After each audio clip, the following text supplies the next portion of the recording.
Oke, siap ya? Ya, Assalamualaikum warahmatullahi wabarakatuh. Sebelumnya saya ucapkan terima kasih kepada Bapak Wawan Nation Nugroho, SE, MSI, AKCA, selaku dosen pengampu mata kuliah metodologi penelitian bisnis yang telah memberikan kesempatan kepada kelompok 2 untuk mempresentasikan hasil diskusi dari kelompok kami. Sebelumnya, masuk ke materi, izinkan kami untuk memperkenalkan anggota dari kelompok 2. Yang pertama ada saya sendiri, Himalia dengan NPM 0090, lalu ada Musika Puji Astuti dengan NPM 0091, lalu ada Nika Rahayu dengan NPM 009K, ada Sri Sari dengan NPM 0097, dan ada Rizky Amalia dengan NPM 0100.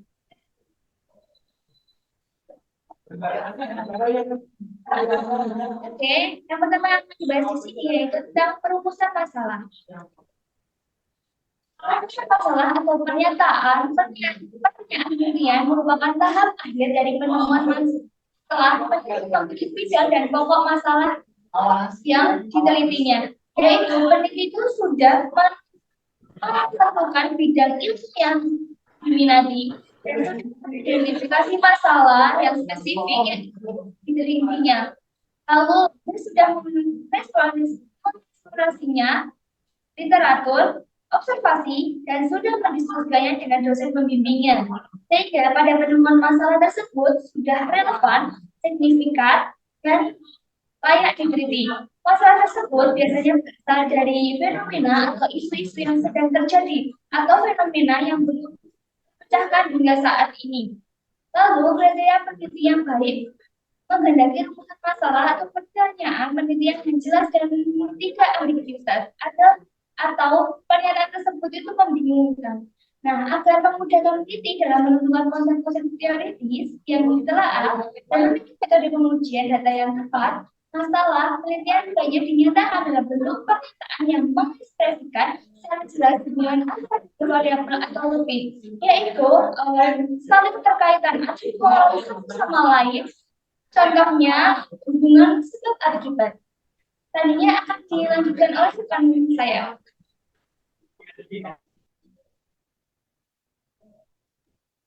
Baik, saya Sri Lestari akan menjelaskan tentang rumusan masalah yang baik.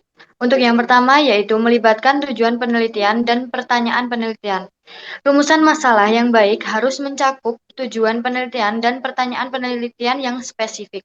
Tujuan penelitian menjelaskan apa yang ingin dicapai dalam penelitian, sedangkan pertanyaan penelitian menjelaskan apa yang ingin diketahui atau dijawab dalam penelitian tersebut.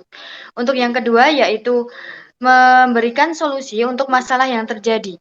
Rumusan masalah yang baik harus dapat memberikan solusi atau jawaban untuk masalah yang terjadi.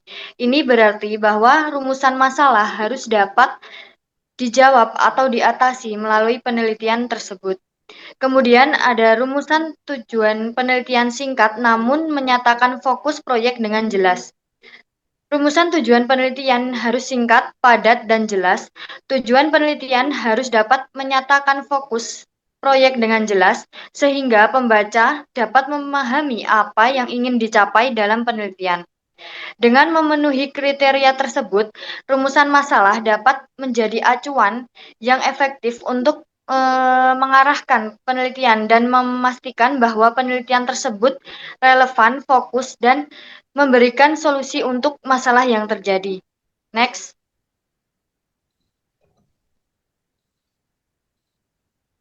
Kemudian yaitu ada tinjauan pustaka. Peninjauan pustaka dimaksudkan untuk mempertajam metodologi, mempertajam tinjauan teoritis, dan memperoleh informasi mengenai penelitian sejenis yang telah dilakukan oleh peneliti lain. Dalam memilih tinjauan pustaka, ada beberapa kriteria yang harus dipertimbangkan. Untuk yang pertama yaitu relevansi. Apakah bahan pustaka tersebut relevan dengan topik penelitian? Untuk yang kedua yaitu kualitas. Apakah bahan pustaka tersebut memiliki kualitas yang baik, seperti penelitian yang menggunakan metode yang tepat dan memiliki hasil yang valid. Dan untuk yang ketiga yaitu kemutahiran. apakah bahan pustaka tersebut masih mutakhir dan tidak ketinggalan zaman. Dengan mempertimbangkan ketiga kriteria tersebut, peneliti dapat memilih bahan pustaka yang tepat dan relevan untuk penelitiannya.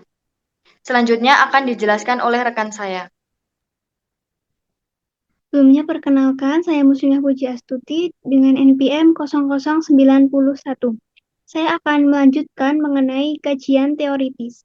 Kajian teoritis adalah suatu ilmu yang mengajarkan tentang teori-teori ataupun pendapat yang didasarkan pada penelitian dan juga penemuan. Jadi ada juga yang berpendapat bahwa kajian teoritis itu merupakan proses sistematis untuk menelaah dan juga menganalisis literatur, teori dan juga konsep yang relevan dengan topik.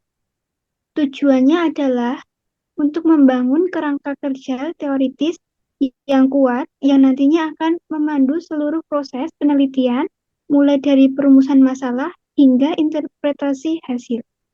Kajian teoritis sendiri dibagi menjadi beberapa kelompok. Yang pertama, konsep merupakan sejumlah pengertian atau karakteristik yang diaktifkan dengan peristiwa, objek, kondisi, situasi, dan juga perilaku tertentu. Yang kedua, konstruk, yaitu jenis konsep tertentu yang berada dalam tingkatan abstrak yang lebih tinggi daripada konsep dan diciptakan untuk teori tertentu. Next.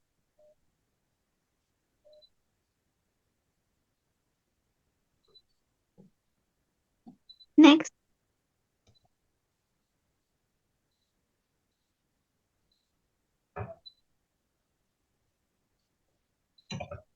Slide selanjutnya.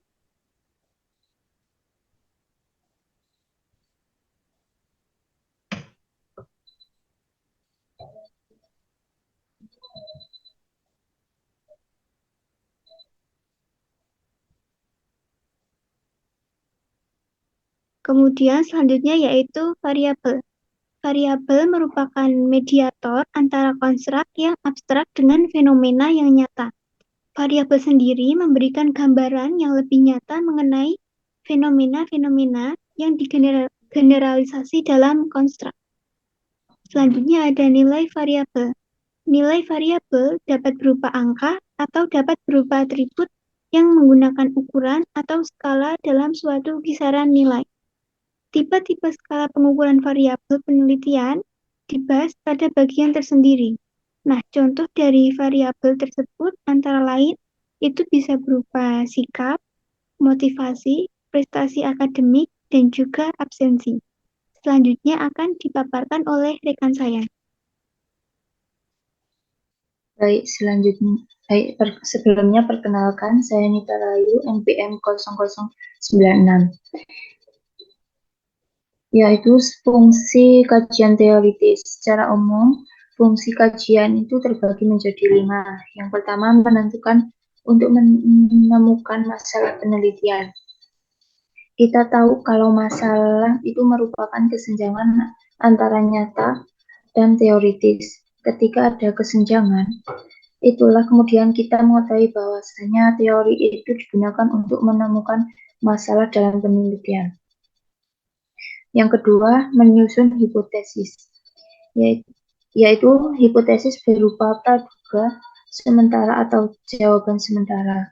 Letak kajian teorinya yaitu sebagai hipotesis. Misalnya kita tahu bahwa teori itu berisikan tentang konsep-konsep, maka teori itu dijadikan sebagai pijakan untuk menghasilkan jawaban sementara. Yang ketiga ada menemukan konsep-konsep, yaitu makna dari teori itu mengatakan bahwasanya teori merupakan seperangkat konsep, konstruk, dan definisi dari yang kemudian di dalamnya ada hubungan antar variabel, baik itu hubungan variabel konsep A dengan variabel konsep B maupun konsep lain. Yang keempat ada menentukan metodologi penelitian. Metodologi itu berkaitan tentang cara, yaitu bagaimana cara kita meneliti, letak fungsinya yaitu misalnya kita dua variabel ingin menghubungkan sebagai konsep prestasi belajar dengan konsep kepercayaan diri. Yang kelima, menemukan alat analisis data. Alat analisis data itu berkaitan dengan cara pandang kita, baik tujuan kita ingin menemukan pengaruh maupun menentukan hubungan antara teori A dengan teori B. Selanjutnya ada penelitian terdahulu. Yang pertama, menurut Randi 2018. Menurut Randi, penelitian terdahulu menjadi salah satu acuan peneliti dalam melakukan penelitian sehingga peneliti dapat memperkaya teori yang digunakan dalam mengkaji penelitian yang dilakukan. Dari penelitian terdahulu, peneliti tidak menemukan peneliti dengan judul yang sama seperti judul penelitian peneliti, namun peneliti mengangkat beberapa penelitian sebagai referensi dalam memperkaya bahan kajian dalam peneliti ini. Yang kedua adalah Sugiono, yaitu penelitian terdahulu yang ada di dalam landasan teori merupakan seperangkat konstruk atau konsep, definisi, dan juga proposisi yang berfungsi untuk melihat fenomena secara sistematis melalui spesifikasi hubungan antara variabel sehingga berguna untuk menjelaskan dan meramal fenomena. Dan selanjutnya akan dipaparkan oleh rekan saya. Selanjutnya, saya Rizky Amalia, NPM 100 akan menjelaskan mengenai tujuan penelitian terdahulu. Tujuan utama dari pembuatan penelitian terdahulu di dalam sebuah penelitian adalah agar akar keilmuan yang telah dilakukan oleh peneliti terdahulu dapat diteruskan dan juga kemudian dapat menghasilkan penelitian atau temuan yang baru, sehingga setiap masalah yang terjadi memiliki solusi dan juga penyelesaian yang tidak sia-sia. Kemudian, selain dari tujuan utama, terdapat juga tujuan spesifik, di antaranya yang pertama, penelitian mencapai hasil maksimal. Dengan adanya penelitian terdahulu, maka penelitian yang akan berlangsung akan lebih maksimal, karena penulis dapat mengembangkan tujuan penelitian dan juga memperbarui berbagai aplikasi yang ada di penelitian, serta peneliti dapat membuat penelitian yang baru dan dengan solusi yang lebih terbaru. Kemudian yang kedua, mencegah terjadinya plagiasi.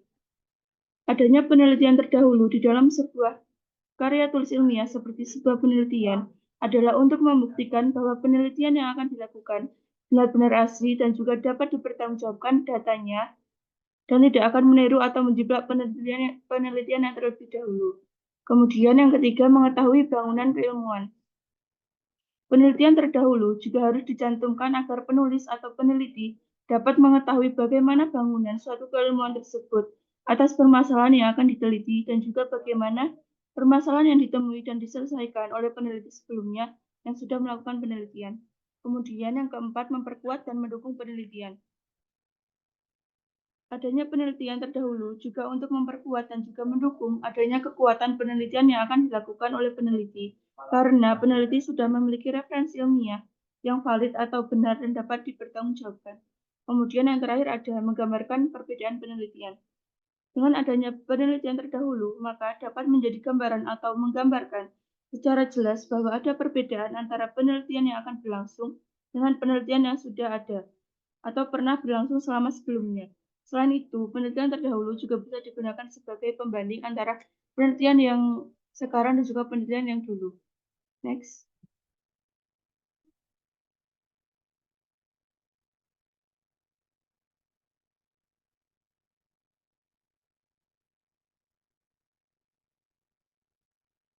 Selanjutnya ada pentingnya penelitian terdahulu. Penelitian terdahulu ini berguna untuk mengetahui bagaimana metode penelitian dan juga hasil-hasil penelitian yang dilakukan.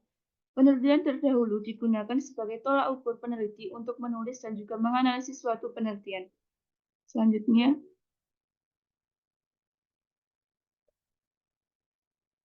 berikut referensi yang kelompok kami gunakan untuk pembuatan PPT dan juga makalah. Yang pertama ada Indrantoro, Nur, dan Bambang Supono 2014, Metodologi Penelitian Bisnis edisi pertama, Yogyakarta, BPFE UGM, dan juga yang kedua dari Umar Sekaran Roger Bugi 2017, metode penelitian untuk bisnis edisi 6, Jakarta Selatan, Salemba 4. Sekian presentasi dari kelompok kami, kurang lebihnya mohon maaf. Saya akhiri, wassalamualaikum warahmatullahi wabarakatuh.